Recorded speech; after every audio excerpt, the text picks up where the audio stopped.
कितनी धाराएं लगाई गई हैं रोशन आनंद सर? इस पर जो केस के मुताबिक अगर देखेंगे तो 3 और इधर 6 8-10 धाराओं का जो है सो समावेश 8-10 धाराएं लगाई गई हैं। हाँ, दोनों एक दूसरे को यदि सम्मान देंगे तो दोनों की प्रतिष्ठा बढ़ेगी। बिल्कुल। एक दूसरे को अगर यदि वो आलोचना करेंगे, अपशब्दों का इस्तेमाल करेंगे, इस तरह का हरकत करेंगे तो शिक्षक के नाते ये शोभनीय नहीं है। नमस्कार दोस्तों, पटना के 2 बड़े शिक्षक यानी खान सर और ज्ञान बिंदु वाले रोशन आनंद सर, दोनों के बीच में अभी देखा जा रहा है कि अभी रोशन आनंद सर आज जेल जा चुके हैं और दोनों के बीच में जिस तरीके से अभी कंट्रोवर्सी चल रही है, खान सर की तरफ से एफआईआर भी किया गया है, रोशन सर पे कौन कौन सी धाराएं लगी हैं, रोशन सर जेल से बाहर कब आ सकते हैं, सारी चीज़ों पर बात करेंगे।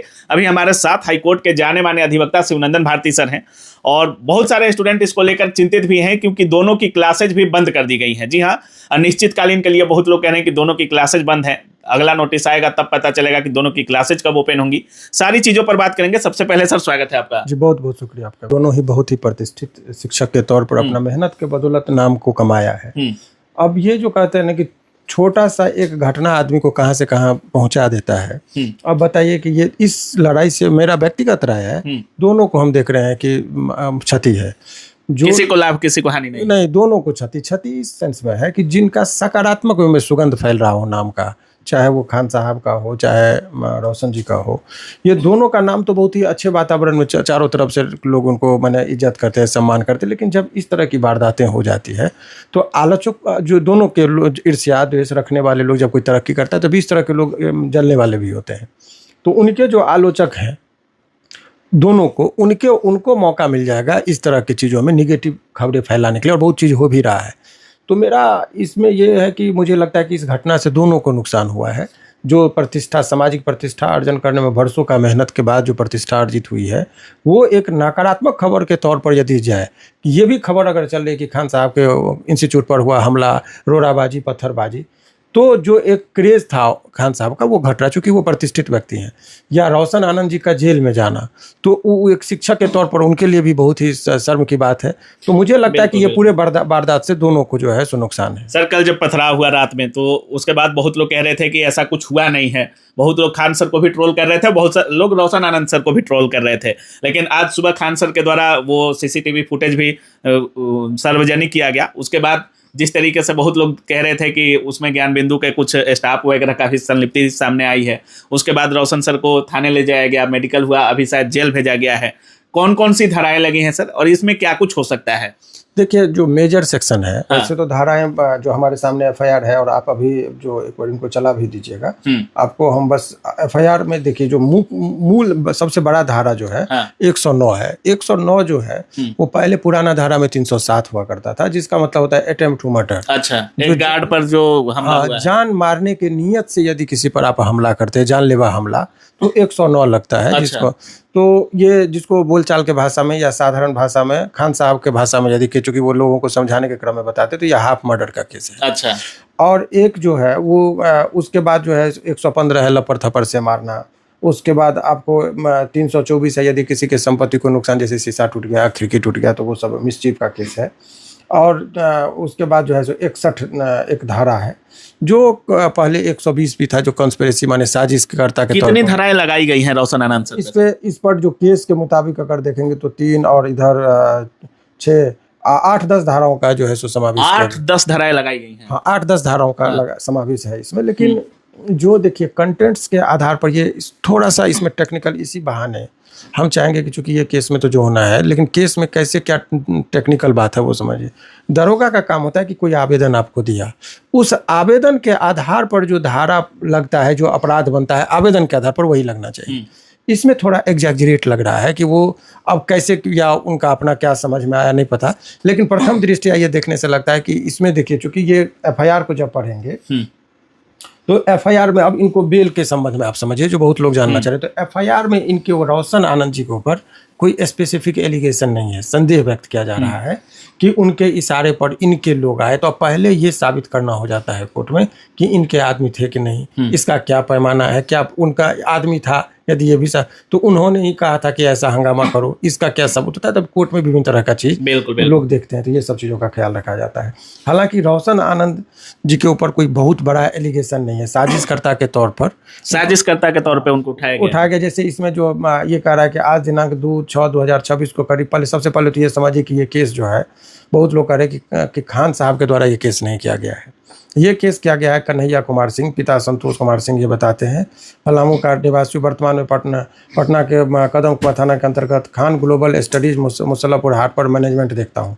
आज दिनांक 2/6/2026 को समय करीब 10 बजे तक क्लास चलाने के बाद कोचिंग बंद किया गया। उसी समय, अब जहाँ से कहानी स्टार्ट होता है, 10:10 बजे में मेरे कोचिंग का गार्ड चुन कुमार 25 वर्ष को ज्ञान बिंदु कोचिंग के डायरेक्टर रोशन आनंद के कहने पर अभिषेक और प्रिंस तथा उसका स्टाफ रोशन एवं गौरव के साथ करीब 15-20 लड़के अचानक मेरे कोचिंग के गेट पर आया और गार्ड को खींचकर मारपीट करने लगा, जिससे उसका सिर फट गया। वो हल्ला पे अगल बगल के लोग जुटने लगे। तब सभी लड़के तोड़फोड़ और गाली गलौज कर हमारे कोचिंग का बोर्ड और बैरिकेटर, खान सर का फोटो तोड़ दिया। झगड़ा का कारण यह कि अभी हाल ही में जो भी रीजन दिया। अब देखिए यहाँ पर FIR जो 109 का बनता है, जैसे तो कोई आदमी मारा, इसमें यह लिखा था कि जान मारने के नियत से सर पे मारा।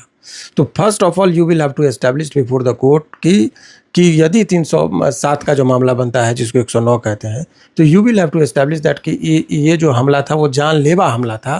क्यों? तो इसमें ये कभी नहीं कहा बोला कि मारपीट करने लगा और बोर्ड तोड़ने लगा। तो इसमें 307 का जो कंटेंट्स है उसका इंग्रेडिएंट नहीं दिख रहा है। तो जो होशियार दरोगा होते हैं, चूंकि SHO का ही काम होता है धारा बैठाना, फिर अनुसंधानकर्ता का काम होता है अनुसंधान करता है। तो इसमें टेक्निकलिटीज जो है, जैसे मान लीजिए दर्जी का काम होता है ना कि जिसके शरीर के नापी कमर का साइज लिखता है, देखा है तो भाई कमर है 28 लिख दिया 34, तो वो कपड़ा सूट नहीं करेगा ना। तो ठीक उसी तरीके से दरोगा का काम होता है कि आप जो थाना प्रभारी होते हैं या अध्यक्ष होते हैं, आवेदन जो दिया उस आवेदन के मेजरमेंट के मुताबिक जो धारा लगता है वो लगनी चाहिए। तो इस में जो आवेदन है उसमें यहाँ पे फॉल्ट है, जिसका लाभ कोर्ट में रोशन जी को मिल सकता है। ये चीजें हैं यहाँ। अच्छा सर, बहुत सारे जैसे रोशन सर के जो छात्र होंगे उनको ये भी बेसब्री होगी कि रोशन सर कितने दिन के अंदर जेल से बाहर आ सकते हैं। देखिए, सबसे पहले तो एक अंदाज पर हम बात करें। हमको, हमारे लिए दोनों मित्रवत हैं, तो उस चीज़ पर तो नहीं, लेकिन ये केस में जो कोर्ट में बेल के टाइम में जज साहब पहला चीज़ पूछेंगे कि माथा 307 लगाए हैं आप, जिसको 109 हम बार बार कह रहे हैं, चूंकि पुराना सेक्शन 307 है, तो बोलेंगे कि 109 लगा है तो इंजरी रिपोर्ट क्या है। तब इंजरी रिपोर्ट दिखाना होगा, ग्रीवियस है कि सिंपल है, सर फट गया पर्याप्त नहीं है, उसका नेचर कैसा है, कितने जगह फूटा है। अगर किसी को जान मारने की नीयत से कोई व्यक्ति किसी को मारेगा तो लगातार प्रहार करता है। एक ही बार फूट जाता है तो हम लोग कोर्ट में बहस के दौरान कहते हुए जो मारपीट हुई होगी, जान मारने का इरादा नहीं था। अगर जान मारने का इरादा होगा तो 10 बार माथा पे मरेगा तो 10 जगह फटा होगा, या एक से अधिक बार है तो रिपीटेड यदि ब्लो है तो उसका लाभ होता है। तो पहले ये देखते हैं, फिर किस चीज़ से मारा गया होगा, तो नेचर देखा जाता है, हार्ट एंड ब्लड सब्सटेंस, कौन मारा। 10 आदमी है जिसमें से एक आदमी फलना आदमी अपने हाथ में लिए फरसा से माथा पे मारा, तो वो व्यक्ति मुख्य अभियुक्त हो जाएगा और सबको बेल आसानी। कितना समय लग सकता है सर? देखिए, इस कोर्ट के विहित प्रक्रिया के मुताबिक प्रक्रिया समझना होगा। इनका केस जो है सो मजिस्ट्रेट के सामने रखा जाएगा। 307 धारा देखकर जनरली किसी को वो बेल नहीं देते हैं, ये ट्रांसफ़र होता है, फिर आता है सेशन न्यायालय। सेशन न्यायालय डायरी की मांग करते हैं, डायरी में इंजरी रिपोर्ट को देखते हैं और इंजरी रिपोर्ट में यदि सिंपल रहता है तो अदर देन जो मेन अभियुक्त है उनको बेल मिल जाता है।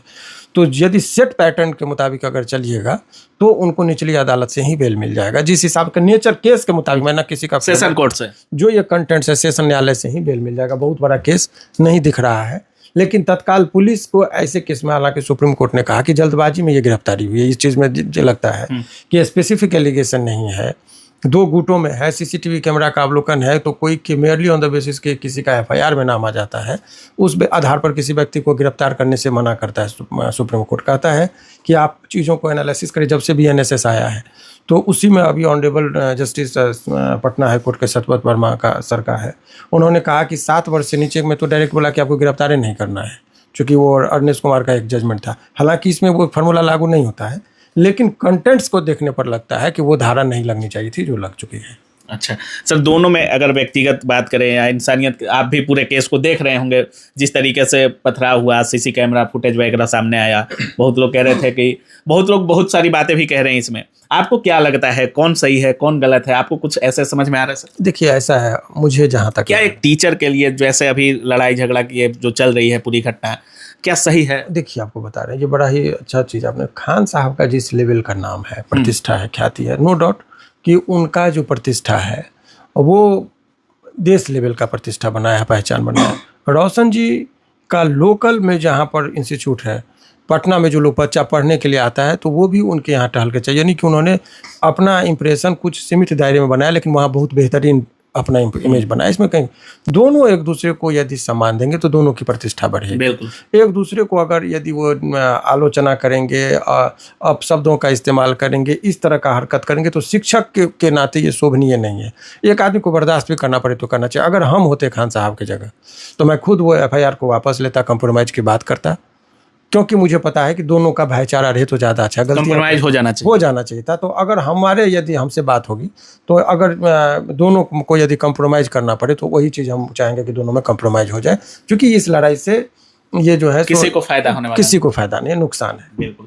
तो बाकी आप सुन रहे थे, अभी हमारे साथ हाई कोर्ट के जाने माने अधिवक्ता शिवनंदन भारती सर थे, और दोनों पर चाहे वो जितनी धाराएं लगी हो, बेल हो, सारी चीज़ों पर हमने बात किया है। बाकी इस पूरे वीडियो के बारे में आप क्या कुछ सोच रहे हैं, अपनी राय कमेंट सेक्शन में जरूर रखिएगा। एक चीज़ और थोड़ा सा, इस पूरे लड़ाई से जो दोनों की जो प्रतिष्ठा है, दोनों को हम अपील करते हैं, चाहे वो खान साहब हों चाहे रोशन आनंद के लोग हों, जो भी हैं, ये आपको, हम एक शुभचिंतक होने के नाते, एक वकील होने के नाते नहीं, दोनों को बहुत नुकसान है। आप दोनों का जो प्रतिष्ठा, आपने खास करके खान साहब ने जो प्रतिष्ठा अर्जित किया है, उसमें जो कुछ लोग आप लोगों से जो ईर्ष्या, द्वेष और जलन की भावना रखते हैं, उन लोगों को मौका मिल गया आप लोगों पर प्रहार करने का।